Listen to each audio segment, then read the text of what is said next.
What Alex Oti did was purely legal by the constitution of the Labour Party.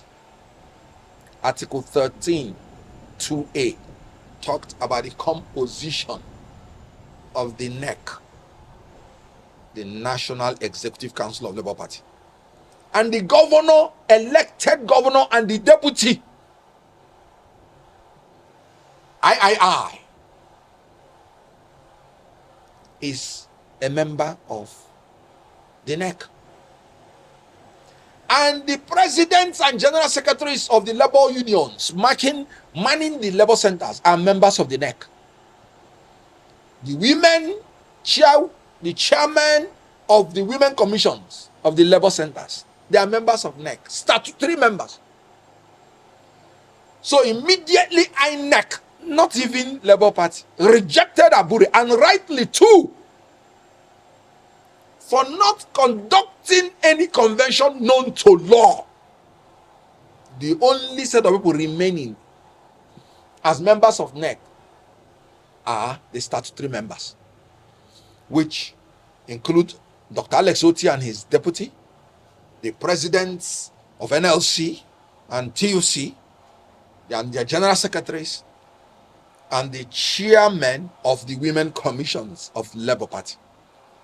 By the constitution which Abure gave to me when I came to Labour Party, it was not Labour Party that declared Abure's seat vacant. It was INEC, and he was disgraced out of INEC. And Labour Party has always insisted that there will be a party of rule of law, because Article 8C is very clear that the aim and objective of Labour Party is to create a new Nigerian personality that is altruistic, that is patriotic, and that is committed to rule of law and due process in all spheres of our national life. And so that's why we're fighting, and I will continue to fight that the right thing should be done. Abure did not conduct any convention. Can you imagine? I said I was not even aware that a convention was going on. And do you know what? They missed the point.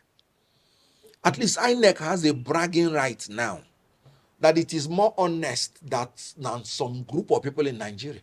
INEC can now claim that at least it is more honest than the Abure-led, expired Abure-led NWC of Labour Party. They did not give any notice known to law to INEC. First of all, they say they gave a notice by December for a convention that will hold by March. The question is, which notice? They say they gave a notice to INEC about a purported convention that will hold in Umuahia in a different date. Please, did Abure and his cohorts hold any convention in Umuahia? Good. Does that not invalidate it? They say they gave another notice for one convention that will hold in Edo. Please, was there any convention held in Edo? The only notice they are saying they gave to INEC for a purported convention held in Newi was 6 days to the time. That was when INEC received it. Please tell me any law that says you will give notice to INEC for 6 days to hold any convention. And the law is clear by section 82.5 that any convention without such valid notice is invalid. That's the law. Apart from that, it's an insult to INEC that you're giving INEC 5 notices for a convention, and all of them are speaking of different things. You know the danger in that, if INEC accepts it, there are about 18 political parties. If each party will be giving INEC 5 notices for a convention and they're accepting it as normal, they would have about 90 notices to treat. And then 6 days to the time. Let us assume you told INEC you're going to have your convention in Sokoto, and they mobilized everything waiting for you to have it in Sokoto. Okay, let me even give you an example. If you said you are going to have your convention in Abuja, and they mobilized their people, with the cost of fuel now, they can just trek from their office to Abuja. And they have done everything like that, not allocating money for flight, not allocating money, then a day to the time.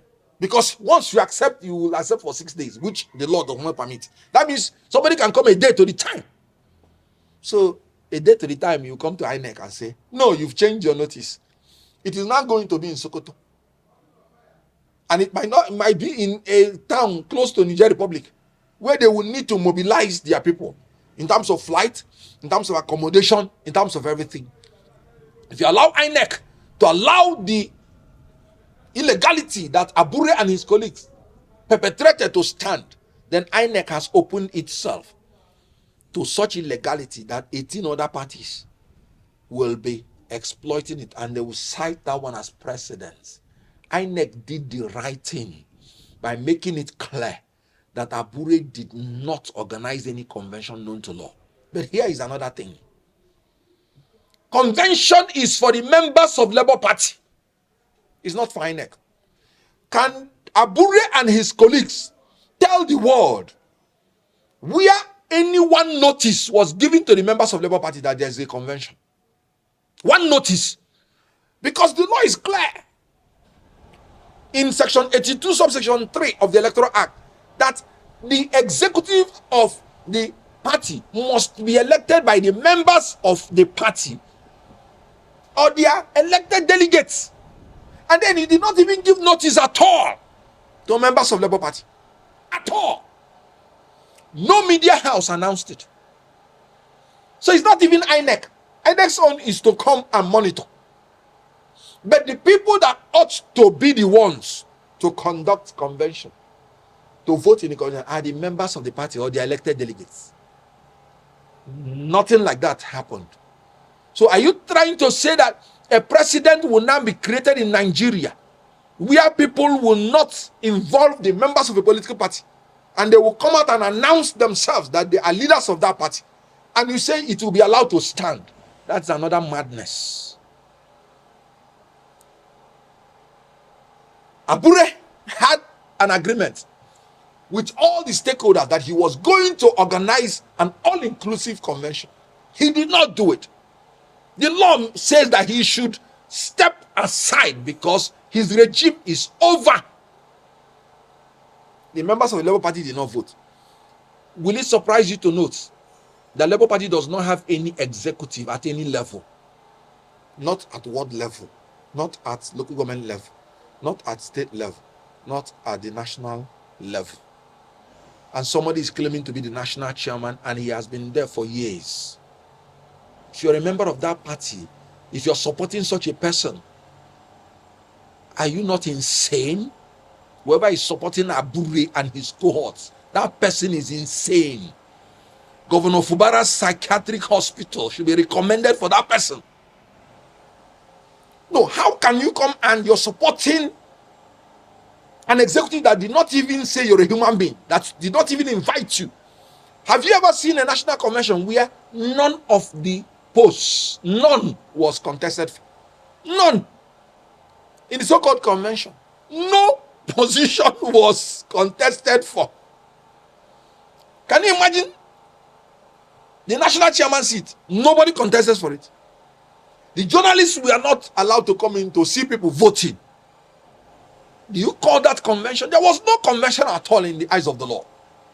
And INEC simply said, there was no convention. We don't have any report. We were not invited in a manner known to law. And members of the Labour Party, including me, he said, I was not aware. I saw it on the social media. And it is true. And I was a spokesperson. No, will I be telling myself the truth if I ever support such a convention? What mouth will I use to condemn another political party? At least the difference is that in the Labour Party we are fighting. And we will win. Because the victory of good over evil is settled. So in Labour Party, what Alex Otti did, and that appointment of Nenadi Usman and Dalitin Wokocha, is purely according to the constitution of Labour Party. Because when the NWC expired and INEC accepted it, then the legitimate members of the NEC, which are statutory members, met as NEC, and the Labour Party constitution gave them the right to appoint the executives of the NWC in between conventions. It is there by the right of NEC, by Article 13(2)(b). They have the right. So they just appointed it in accordance with the Labour Party constitution. 2019. That was what happened. Purely legal. It was not an imposition. It was their right. And you saw how Alex Otti went about it. He invited everyone, including the Abure group. Every stakeholder in Labour Party was invited. At least Abure did not invite the members of Labour Party when he did his own convention. Alex Otti invited every stakeholder. So which one by equity do you prefer? And by law. So the law is on his side. And Labour Party did what they should do by the constitution of Labour Party and by the laws of Nigeria. This is why we must put a check on the excesses of the Nigerian police, particularly during elections in Nigeria. We can't put a check on their excesses during elections within the ambience or the confines of the law. There are ways to do it.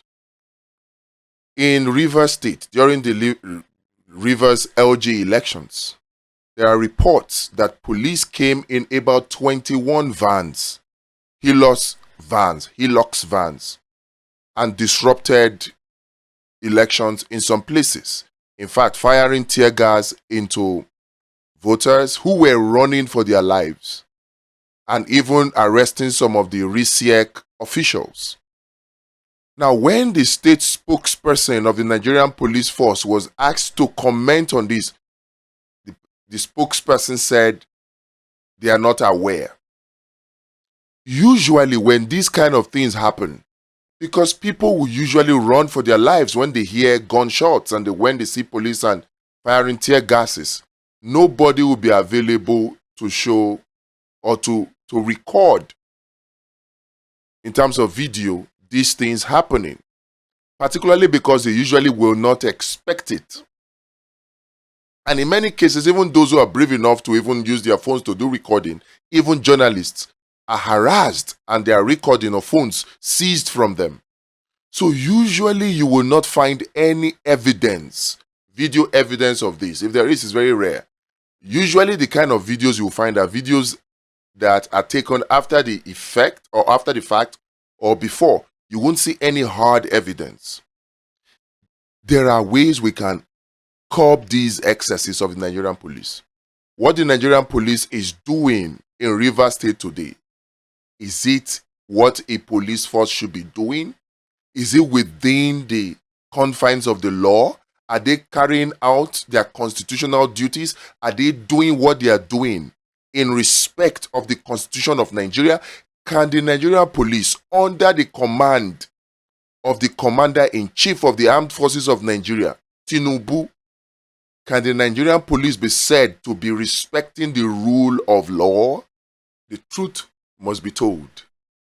Nigeria needs religious revolution. Religious revolution. No development can take place in Nigeria without religious revolution. Now, what is religious revolution, you might ask? Because when we talk about revolution in Nigeria, many people cast their minds basically to political revolution, change of the current crop of leaders. Many people even go as far as saying, oh, gather all the political leaders or the politicians in one room and probably unalive all of them.